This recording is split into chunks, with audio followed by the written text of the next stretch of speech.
تو حفصہ نے کہا کہ میں نے رسول کریم صلی اللہ علیہ وسلم سے آپ کا خواب بیان کیا تھا، تو اس خواب کو سن کر رسول کریم صلی اللہ علیہ وسلم نے فرمایا کہ نعم الرجل عبداللہ ابن عمر. دو جملے فرمائے. ایک جملہ یہ کہ عبداللہ ابن عمر بڑا اچھا آدمی ہے، عبداللہ ابن عمر بڑا اچھا آدمی ہے. اور پھر دوسرا جملہ فرمایا لو کان یصلی من اللیل، کاش کہ وہ رات کو بھی نماز پڑھا کرے. اچھا آدمی ہے لیکن کاش کہ وہ رات کو بھی نماز پڑھا کرے. حضرت عبداللہ ابن عمر فرماتے ہیں کہ اس وقت تک تہجد کی نماز پڑھنے کا عادی نہیں تھا، رات کو پڑھتا نہیں تھا. لیکن جس دن سے میں نے نبی کریم سرور دو عالم صلی اللہ علیہ وسلم کا یہ ارشاد سنا کہ عبداللہ ابن عمر اچھا آدمی ہے، کاش کہ وہ رات کو نماز پڑھا کرے، تو اس دن سے آپ الحمدللہ کبھی تہجد کا فرض اور واجب نہیں، اس واسطے اس طرح کا حکم تو نہیں دیتے جیسے 5 نمازوں کا، لیکن ترتیب دیتے. چنانچہ اس کا نتیجہ یہ تھا کہ صحابہ کرام رضی اللہ تعالیٰ عنہ کی اکثریت رات کی نماز کی عادی تھی، اور قرآن کریم نے رات کی نماز پڑھنے والوں کی بڑی تعریف فرمائی. کانوا قلیلا من اللیل ما یہجعون وبالاسحار هم یستغفرون. سورہ مزمل پوری اسی رات کی نماز کے لیے نازل ہوئی ہے. تو یہ ہے بڑی عظیم نعمت. اور جو شخص اللہ تبارک و تعالیٰ کے راستے پر چلنا چاہتا ہو، اپنی اصلاح چاہتا ہو، اس کے لیے یہ یوں سمجھو کہ تقریباً ضروری جیسے اعمال میں سے ہے کہ رات کی نماز کا کچھ حصہ وہ پائے، کم از کم اس کا عادی بنے. البتہ حضرت والا نے جو یہاں پر بات ارشاد فرمائی ہے وہ ہم جیسے کمزور لوگوں کے لیے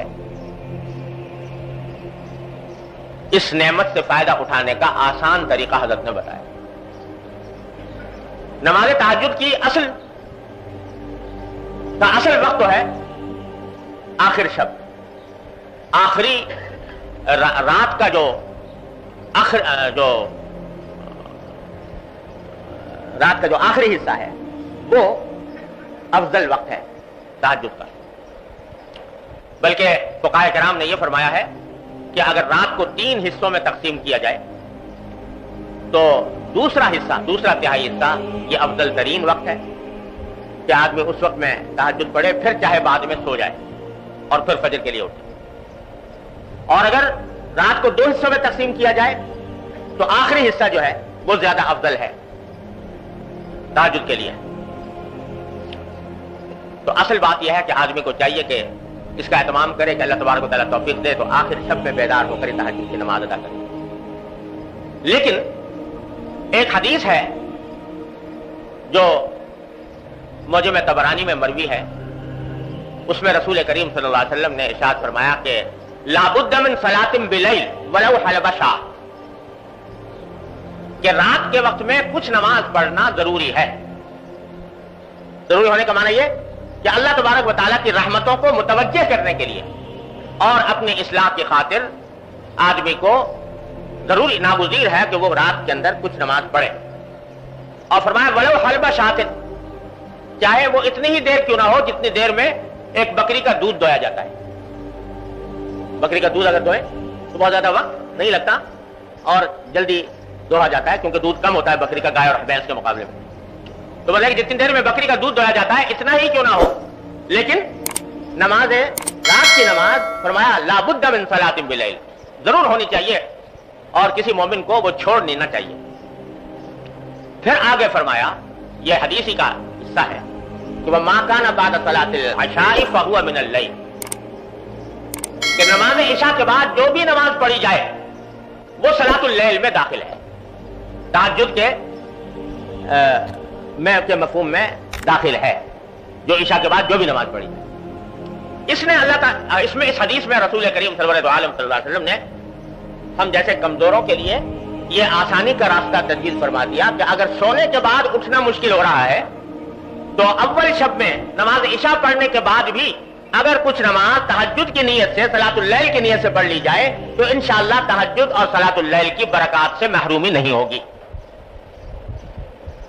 اس لیے بزرگ فرماتے ہیں کہ آدمی کو کوشش تو پوری یہ کرنی چاہیے کہ آخر شب میں اٹھ جائے، لیکن اگر اس کی عادت نہیں پڑی یا کوئی عارض درپیش ہے تو نماز عشاء کے بعد اور وتر سے پہلے وتر سے پہلے اور عشاء کے بعد کچھ رکعتیں پڑھنے کا معمول بنا لے بنیت تہجد بنیت صلاۃ اللیل. وہ تو روزانہ پابندی سے پڑھے، ساتھ ہی کوشش کرتا رہے کہ آخر شب میں بھی آنکھ کھل جائے، اور آخر شب میں آنکھ کھل جائے تو پھر اس وقت میں جتنی توفیق ہو اس وقت میں پڑھ لے. اور اگر فرض کرو آنکھ نہ کھلی تو کم از کم عشاء اور وتر کے درمیان جو نماز پڑھی ہے وہ صلاۃ اللیل تہجد کے حکم میں انشاءاللہ لکھی جائے گی، اور تہجد اور صلاۃ اللیل کی برکات سے مکمل محرومی نہیں ہوگی. تو یہ کام تو بھائی ہر مومن کو کرنا ہی چاہیے کہ عشاء اور وتر کے درمیان کچھ رکعتیں پڑھ لے تہجد کی نیت سے، 4 پڑھ لے، 6 پڑھ لے، 8 پڑھ لے، جتنی توفیق ہو اتنی پڑھ لے. اور پھر کوشش ساتھ میں یہ بھی رہے، لیکن اس کا مطلب یہ نہیں ہے کہ اس پر اکتفا کر کے بیٹھ جائے، بلکہ اپنی یہ کوشش جاری رکھے کہ آخر شب میں بھی میں اٹھوں، اور جب اٹھ جائے تو اس وقت میں اس وقت کی نماز بھی ادا کرے. اور جیسا میں نے عرض کیا کہ یوں تو نماز تہجد کے لیے کوئی خاص تعداد اس طرح کی مقرر نہیں ہے کہ بھئی اتنی ہی پڑھنی ہے ضرور، جتنے بھی موقع مل جائے، 2 پڑھ لے، 4 پڑھ لے، 6 پڑھ لے، 8 پڑھ لے، 10 پڑھ لے، 12 پڑھ لے، سب جائز ہے. اور اس میں سے کچھ اول شب میں پڑھ لے، کچھ آخر شب میں پڑھ لے، یہ بھی جائز ہے. اور البتہ وتر کا حکم یہ ہے کہ اگر آخر شب میں اٹھنے کا پکا یقین ہو تب تو وتر آخر شب میں پڑھنے چاہیے، اور اگر پکا یقین نہیں ہے، پتہ نہیں کہ میری آنکھ کھلے گی کہ نہیں کھلے گی، تو پھر وہ وتر اول رات ہی میں پڑھ لینے چاہیے. پھر اگر فرض کرو آنکھ کھل گئی تو دوبارہ وتر دہرانے کی ضرورت نہیں، صرف تہجد کی نماز پڑھ لے، یہ بھی کافی. لیکن اس طرح عادت ڈالنے کی ضرورت ہے. اور یہ جو میں نے عرض کیا کہ آخر شب میں اٹھنے کی کوشش کرے، اس کے لیے حضرت والا نے ایک اور، ہمارے حضرت والا حضرت ابو بکر قدس اللہ تعالیٰ سرہ کا عجیب یہ مزاج تھا کہ کمزور سے کمزور اور بے ہمت سے بے ہمت آدمی کے لیے بھی کچھ نہ کچھ نسخہ تجویز فرما دیتے. کہ کوئی یہی نہیں کہ کوئی باہمت بڑا طاقتور اور مضبوط آدمی ہو تو وہی عمل کر سکتا ہے، نہیں، جو کمزور ہیں، بے ہمت ہیں، ان کے واسطے بھی کوئی نہ کوئی آسان نسخہ ایسا تجویز فرما دیتے تھے کہ عمل کر لے تو انشاءاللہ اس کا کچھ نہ کچھ نفع ان کو ہو جائے. تو حضرت نے فرمایا جن لوگوں کی کو آخر شب میں اٹھنے کی عادت نہیں ہے تو وہ ایک کام کر لیں. فرما دیتے کہ اکثر ایسا ہوتا ہے کہ رات کو سوتے سوتے کسی نہ کسی وقت آدمی کی آنکھ کھل جاتی ہے، کبھی قضاء حاجت کے لیے پیشاب وغیرہ کی ضرورت پیش آ گئی، کبھی ویسے ہی آنکھ کھل گئی تھوڑی دیر کے لیے. فرما دیتے کہ اس جب کہ آنکھ کھل گئی تو اس وقت تھوڑی دیر کے لیے بستر پر بیٹھ جاؤ. یا تو میں نہیں کہتا کہ جاؤ جا کے وضو کرو اور نماز پڑھو، لیکن ابتدا میں جب آنکھ کھلی تو تھوڑی دیر کے لیے بستر پر بیٹھ جاؤ اور بیٹھ کر کے سوچو کہ یہ وہ وقت ہے جس کے بارے میں حدیث میں آیا ہے کہ اللہ تعالیٰ کی طرف سے پیغام آ رہا ہے، اعلان عام ہو رہا ہے کہ ہے کوئی مغفرت مانگنے والا جس کی میں مغفرت کروں. تو یہ تصور کر کے تھوڑی دیر کے لیے دعا کر لو بیٹھ کے. ایک تو اپنی مغفرت کی دعا کر لو، اور دوسرے اس بات کی دعا کر لو کہ یا اللہ مجھے تہجد میں آخر شب میں اٹھنے کی توفیق نہیں ہو رہی، اپنے فضل و کرم سے مجھے یہ توفیق عطا فرما دیجئے. فرمایا یہ دعا کرو، پڑھ کے سو جاؤ. حضرت فرماتے ہیں اگر اتنا ہی کر لو تو جو آدمی یہ کام کر لے گا پابندی سے تو انشاءاللہ اللہ تعالیٰ کی طرف سے اس کو توفیق ہوگی اور ضرور ہوگی انشاءاللہ، اگر پابندی سے کام کر لے. تو ہمارے حضرت والا حضرت ابو بکر صلی اللہ تعالیٰ عنہ فرماتے تھے کہ حقیقت کا مزاج یہ تھا کہ وہ لوگوں کو لانے کے لیے آسان سے آسان تجویز بتاتے تھے. جیسے دانہ ڈالا جاتا ہے نا جانور کو، تو اس طریقے سے دانہ ڈالتے تھے. اور تجربہ یہ ہے کہ جو شخص یہ کام کر لے گا پابندی سے، جب بھی آنکھ کھلے بیٹھ جائے چند لمحے کے لیے اور دعا مانگ لے اللہ تعالیٰ سے، انشاءاللہ وہ تہجد کی برکات سے محروم نہیں رہے. ہمارے حضرت والا حضرت ڈاکٹر صاحب قدس اللہ تعالیٰ سے اللہ تعالیٰ ان کے درجات بلند فرمائے، وہ فرمایا کرتے تھے کہ میاں یہ جو انسان کا نفس ہے نا، اس نفس کو قابو میں کرنے کے لیے کبھی کبھی اس کے ساتھ تدبیر سے کام لینا پڑتا ہے. اور پھر اپنی مثال دینے لگے، حضرت والا اپنی مثال دینے لگے. یہ آخر دور کی بات ہے جب عمر زیادہ ہو گئی تھی، 80 سال سے زیادہ متجاوز ہو گئی تھی. اور جب سے حضرت والا سے حضرت عمر قدس اللہ تعالیٰ سدہ سے تعلق ہوا تھا تو ماشاءاللہ تہجد کے عادی تھے اور 2 گھنٹے کے اذکار تمام 2 گھنٹے مسلسل اذکار میں صرف فرماتے تھے. تو پھر فرمانے لگے کہ رات میری جب تہجد کے وقت میں بیدار ہوا تو طبیعت میں بڑی کشمکشاہٹ تھی، سستی، طبیعت تھکی ہوئی تھی اور اٹھنے کو دل نہیں چاہ رہا تھا. یہ میں بات کر رہا ہوں اس وقت جبکہ 80 سال سے عمر متجاوز ہو چکی تھی، جوانی کی بات نہیں ہو رہی ہے، بڑھاپے میں بھی 80 سال سے زیادہ عمر. تو فرمانے لگے کہ طبیعت میں کشمکشاہٹ پیدا ہوئی اور دل نے یہ کہا کہ بھائی تمہاری طبیعت خراب چل رہی ہے، کمزور ہو، تھکے ہوئے ہو، نیند بھی ضروری ہے صحت کے لیے، اگر نیند پوری نہ ہوئی تو بیماری ہونے کا اندیشہ ہے. تو ایسے میں تہجد کوئی فرض واجب تو ہے نہیں، لہذا اگر ایسے حالت میں چھوٹ جائے تو کیا مذائقہ. یہ طبیعت میں خیال وارد ہوا. تو جب یہ خیال آیا تو میں نے یہ کہا کہ ٹھیک ہے، واقعتاً تہجد کوئی فرض واجب نہیں ہے اور کوئی ضروری نہیں کہ آدمی اس حالت میں بھی جبکہ کمزور ہے، بوڑھا ہے، ضرور کرے. لیکن میں نے کہا کہ دیکھو یہ رات کا وقت ہے جس میں اللہ تعالیٰ کا منادی آواز لگا رہا ہے کہ ہے کوئی مغفرت کرنے والا جس کی مغفرت کروں، ہے کوئی رزق مانگنے والا جس کو رزق دوں. تو اس رات میں اللہ تعالیٰ کی طرف سے منادی ہو رہی ہے تو یہ اچھا نہیں لگتا کہ بستر پر پڑا رہوں. چلو ایسا کرو، نماز نہ پڑھو، اٹھ کے بیٹھ جاؤ اور بیٹھ کے تھوڑی سی دعا کر. تو کہتے ہیں یہ خیال لا کر میں بیٹھ گیا، میں نے بٹھا لیا اپنے آپ، یہ خیال لا کر دعا کرنی شروع کر دی. جب دعا کرنی شروع کی تو پھر میں نے کہا کہ بھائی یہاں تک تو آ گئے، دعا کرنی شروع کر دی، تو یہ دعا بغیر وضو کے کر رہے ہو تو ذرا سا آگے بڑھ کے وضو کر لو. وضو کر کے اگر دعا کرو گے تو اس میں زیادہ برکت ہوگی. نہ پڑھنا نماز، لیکن وضو کر کے دعا کر لو. یہ دل کو سمجھایا اور جا کر میں نے وضو کر لیا، وضو کر کے دعا کرنے بیٹھ. تو پھر بعد میں دل کو کہا کہ یہ یہاں بستر میں بیٹھ کے کر رہے ہو، مصلی میں بیٹھ کے کر لو یہ دعا. تو کرنے لگے، میں مصلی پہ جا کے جب پہنچا تو بس اللہ اکبر کر کے نیت بات جلدی سے. تو فرمایا کہ انسان کو اپنے نفس کو اس طرح بہلانا پڑتا ہے تب جا کر وہ قابو آتا ہے. جس طرح وہ تمہیں چکر دیتا ہے اور وہ تمہیں بہکاتا ہے تو تم بھی اس کو چکر دو اور تھوڑا سا اس کو بہلا کر لے جاؤ، تھوڑا سا آگے بڑھاؤ. اور تجربہ یہ ہے کہ جب آدمی اپنے نفس کو اس طرح قابو کرنا چاہتا ہے تو اللہ تبارک و تعالیٰ کی طرف سے مدد بھی ہوتی ہے.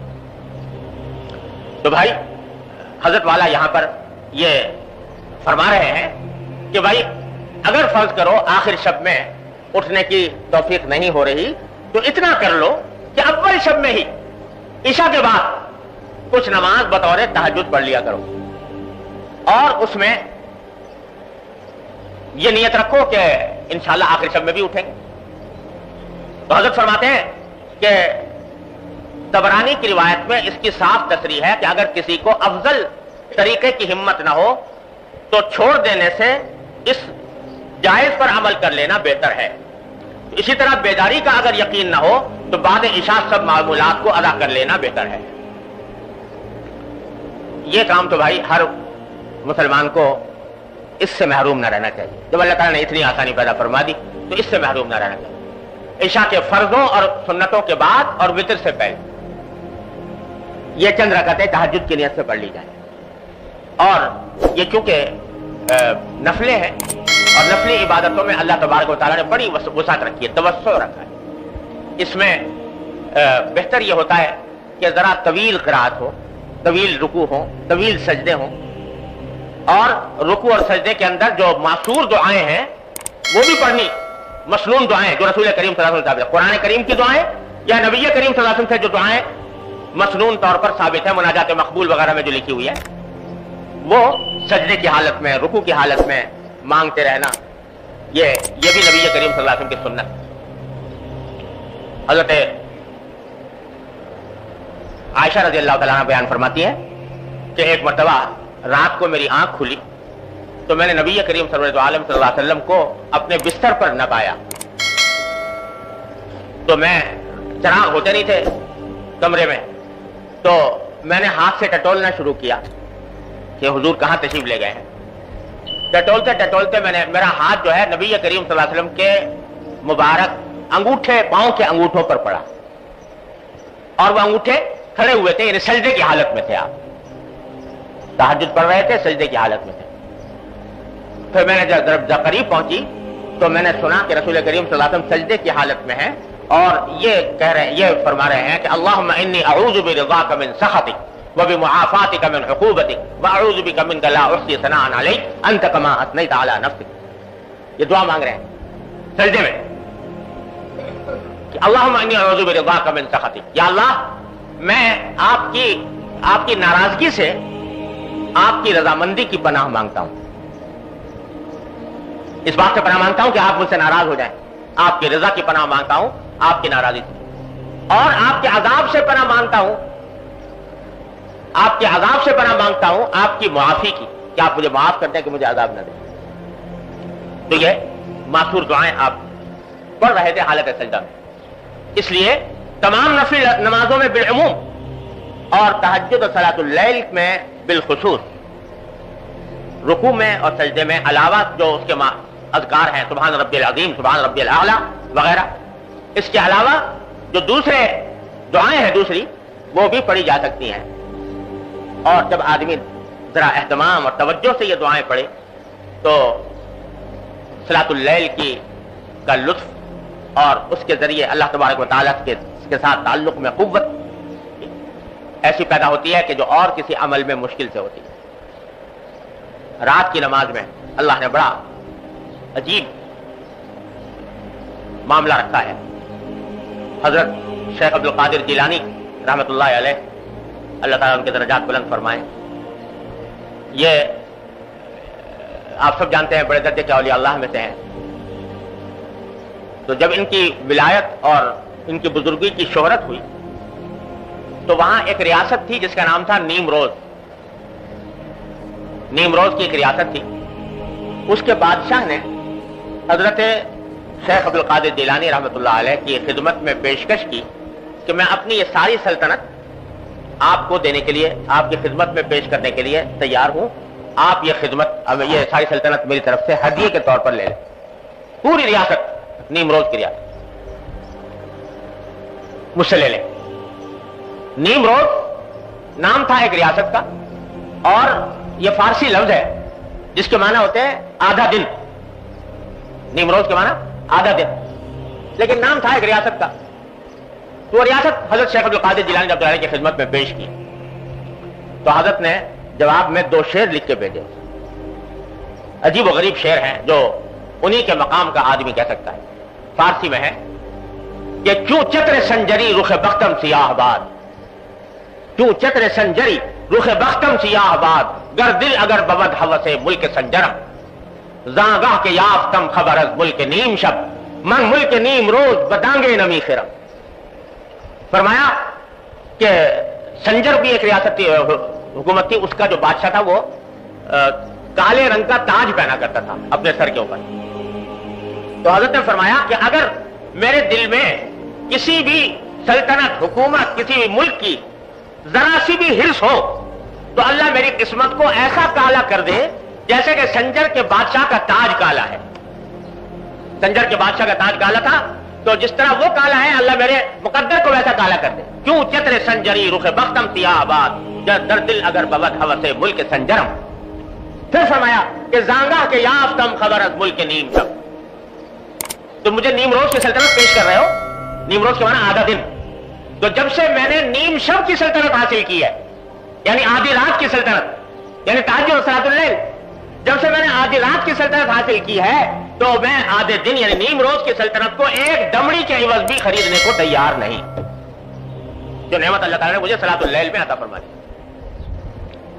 تو اللہ تبارک و تعالیٰ اپنے فضل و کرم سے اس کا کچھ حصہ ہمیں بھی عطا فرما دے. حضرت سفیان ثوری رحمۃ اللہ علیہ فرماتے ہیں کہ اللہ تبارک و تعالیٰ نے ہمیں صلاۃ اللیل میں جو لذت عطا فرمائی ہے اور اس کا جو نفع عطا فرمایا ہے, اگر دنیا کے بادشاہوں کو اس کی ہوا لگ جائے کہ یہ لذت بھی حاصل ہوتی ہے تو تلواریں لے لے کر ہم ہمارے سے مقابلے پر آ جائیں کہ ہم یہ لذت حاصل کریں گے تمہارے مقابلے میں. تو اللہ تبارک و تعالیٰ نے یہ نعمت عطا فرمائی ہے رات کے وقت میں اللہ سے رجوع کرنے والوں کو، اور اس کی پہلی سیڑھی جو ہے وہ حضرت والا نے اس ملفوظ میں بیان فرمائی ہے۔ اللہ تبارک و تعالیٰ اپنے فضل و کرم سے اپنی رحمت